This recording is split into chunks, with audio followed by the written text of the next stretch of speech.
ગુજરાત સરકાર દ્વારા પોલીસ તંત્રને વધુ મજબૂત અને કાર્યક્ષમ બનાવવા માટે મહત્વપૂર્ણ નિર્ણય લેવામાં આવ્યો છે, જેમાં નવા વાવ-થરાદ જિલ્લાની રચના, બનાસકાંઠા જિલ્લાના વિભાજન તેમજ વિવિધ પોલીસ એકમોના વિસ્તરણને પગલે રાજ્ય સરકારે નવા 2500થી વધુ પોલીસ પદો સર્જવાની મંજૂરી આપી છે। ત્યારે સરકારના આ નિર્ણયથી બનાસકાંઠા વાવ-થરાદ સરહદી વિસ્તાર તેમજ નવા પોલીસ માળખા હેઠળ આવતા વિસ્તારોમાં પોલીસ બળમાં નોંધપાત્ર વધારો થશે, જેના કારણે ગુનાખોરી નિયંત્રણ, ઝડપી કાર્યવાહી અને જનસુરક્ષા વધુ મજબૂત બનશે। ગત 4 ડિસેમ્બર 2025ના રોજ અમદાવાદના સૌથી વ્યસ્ત ગણાતા એવા સુભાષ બ્રિજમાં તિરાડ પડી હતી।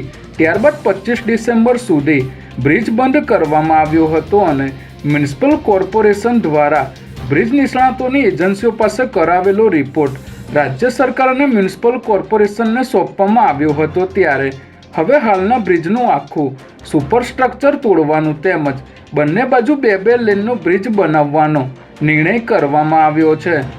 આગામી સોમવારે આ બ્રિજ માટેનું ટેન્ડર બહાર પાડવામાં આવશે। જો કે બ્રિજ તોડી સરખો કરવાની કામગીરી 9 મહિનામાં પૂરી કરવામાં આવશે।